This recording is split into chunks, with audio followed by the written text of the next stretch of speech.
Hello everyone, welcome back to my channel Mandira's corner. আজকে আমি একটা নতুন ধরনের ভ্লগ নিয়ে এসেছি, ঠিক আছে। তো এটা পুরোপুরি আমি উল দিয়ে বানাবো, উল আর ক্রোশের কাজটা ভীষণ কঠিন।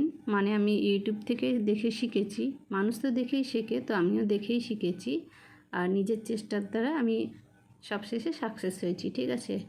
তো চলো কীভাবে কাজটা করছি এবার তোমরা দেখতে থাকো। যেহেতু এটা উল, সেই জন্য আমার কাজটা করতে খুবই কষ্ট হয়েছে। আমি যখন অন্য ভিডিওতে দেখি তাদের ক্রোশটাও আলাদা থাকে, সুতোটাও একটু অন্য রকমের থাকে, যার জন্য ওদের কাজটা করতে সুবিধা হয়। তো চলো, আমি তবুও যতটা পেরেছি চেষ্টা করে করার চেষ্টা করেছি, ঠিক আছে। যে কোনো কাজে অন্যরা কীভাবে হাত চালাচ্ছে সেটাকে আগে ফলো করতে হয়। আমি একটু কাজ জানতাম, আমি এর আগে ক্রোশের কাজ অনেক করেছি স্কুল লাইফ থেকে, যার জন্য অল্প একটু পারি আর কি।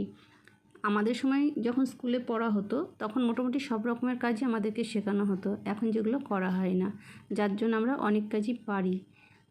তার মানে এই নয় যে আমরা সব জানতা গামছা বলা, ঠিক আছে। অনেকে আবার আজে বাজে মন্তব্য করে থাকে। এখন যা করব তাতেই লোকের সবই অসুবিধা, রিল বানালেও অসুবিধা, ভ্লগ বানালেও অসুবিধা, সমস্ত কিছুতেই অসুবিধে। তো চলো সব কিছুকে মানে অ্যাভয়েড করে নিজেদেরকে কাজে এগিয়ে যেতে হবে।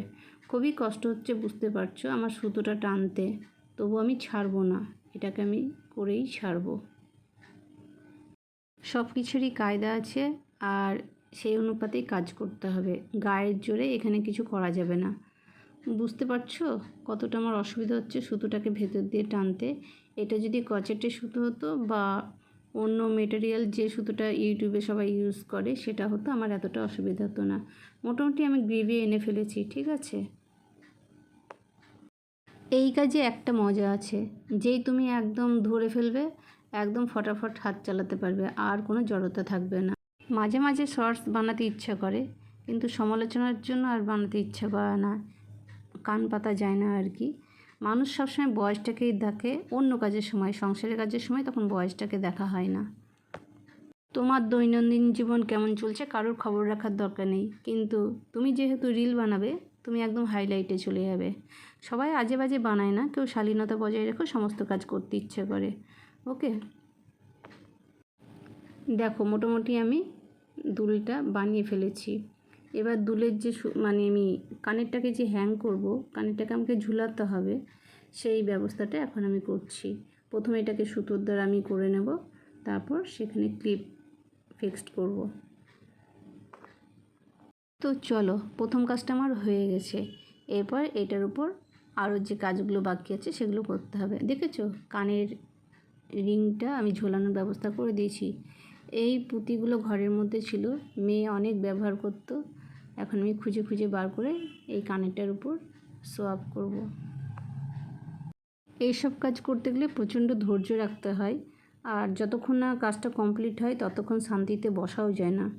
সোয়েটার বলো বা উলের কাজ বলো বা সুতোর কাজ বলো, আমার ক্ষেত্রে সব কাজই যতক্ষণ আমি কমপ্লিট করতে পারি ততক্ষণ মাথার মধ্যে আমার একটা জিনিসই ঘুরপাক খায়। তো এই কানের দুটো করতে আমার মোটামুটি 2 থেকে আড়াই ঘন্টা সময় লেগেছে, ঠিক আছে। আজকাল বিকেলবেলায় আর কোথাও যাওয়া হয় না, কেউ কারোর বাড়িতে আমরা যাই না, আর যেখানেই যাব কোথাও একটা অশান্তি হবে ভয় আমরা কোথাও বেরোই না। মোবাইলে আমরা সবাই ঢুকে গেছি, ছোটো থেকে বড় সবাই। তো চলো ঘরে বসে বসে তো কিছু ভালো কাজও করা যায়, তাই না। এর বাড়ি ওর বাড়ি যেতে হবে তার কোনো মানে নেই। এখনকার দুনিয়াতে সবাই একা, নিজের ঘরে বসে বসে কাজ করাই ভালো। মোতিগুলোকে সুন্দর করে সাজাতে হবে। আমার কিছুটা ইচ্ছে করছে এটাকে ঝুমকো বানানোর জন্য, জানি না শেষ অবধি আমি ঝুমকো বানাতে পারবো কি না, ঠিক আছে। হঠাৎ করে মাথায় আইডিয়া আসছে, আমি করে ফেলেছি। তো চলো এবার কানের দুলটা তো পরতে হবে, আর সেই জায়গাটাও মোটামুটি শক্ত করে সেলাই করে দিতে হবে। কাঁচিটাতে ধার কমই আছে। ব্যাস মোটামুটি আমার কানের দুল রেডি। তো দেখো কেমন লাগছে বলো, পেরেছি করতে। এই যে সাদা কুর্তিটা আমার দেখতে পাচ্ছ, এটা আমার হাতে সেলাই করা, ঠিক আছে। হাতে বানানো জিনিসের একটাই মজা, এটা ডুপ্লিকেট পাবে না কেউ। তুমি যেটা নিজের মাথা থেকে বার করবে তুমি সেটাই পরতে পারবে, সেটাই স্টাইলিস্ট। কেমন লাগছে? তো বন্ধুরা, আজকের মতন আমার এই ব্লগটা শেষ। নেক্সট ব্লগের জন্য অবশ্যই ওয়েট করবে। আর তোমরা সবাই খুব খুব খুব ভালো থাকবে। আর অবশ্যই আমার চ্যানেলটা সাবস্ক্রাইব করে দেবে যদি না করা থাকে।